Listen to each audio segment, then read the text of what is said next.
Eroica is a game that I've looked at on several occasions on my own YouTube channel, and every time I come back to it, it continues to surprise me. The devs have always tried their best to improve on the game, and so far, the current iteration definitely impresses. What is up, my dwellers of the interwebs? I'm Sora, and I'll be working with Sticks on the MMObyte mobile channel. Pleased to make your acquaintance.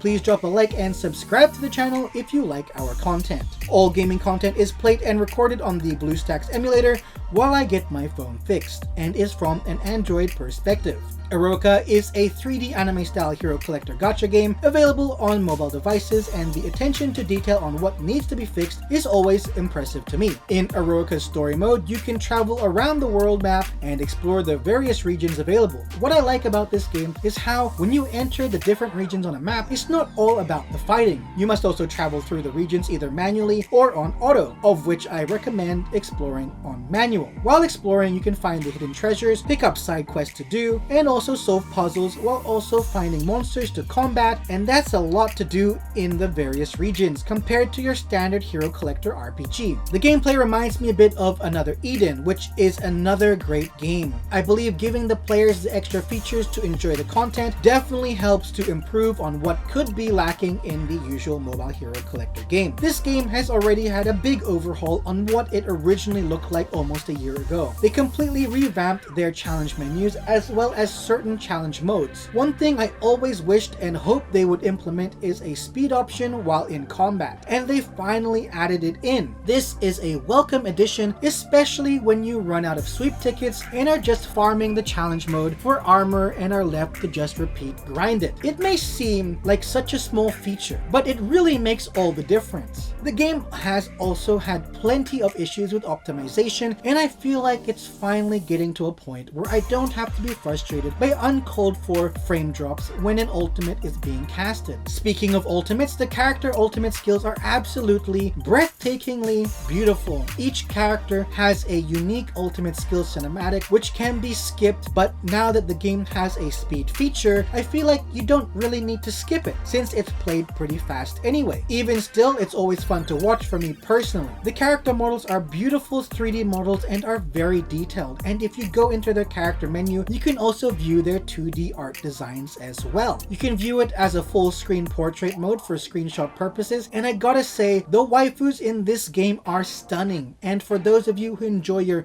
husbandos, you'll be happy to know that they do exist, and although not as plentiful, they do look pretty juicy as well. So there's plenty of anime eye candy for any preference. The story content is good with plenty of in-game cutscenes to read, and as usual, they're played out like a visual novel. Sadly, it's not fully voice acted, but if you enjoy to read tons of story content, you will probably enjoy this, especially if you enjoy your isekai anime, since the main protagonist is from another world. Another new addition is the ability to recruit your train staff. There are 3 staff members on your train, which is your base of operations, and if you log in daily and interact with the one you choose, after 30 days of interaction, you will unlock that train staff member for your team. This is pretty cool. A free 3-star character is always welcome, and they're pretty cool looking too, which obviously helps. There is plenty to do in Eroica, not just the main story content. As I mentioned before, there's also the challenge dungeons where you can, for a limited amount of tries, get some extra gold, experience potions, armor and accessories, as well as skill books, runes for improving your characters,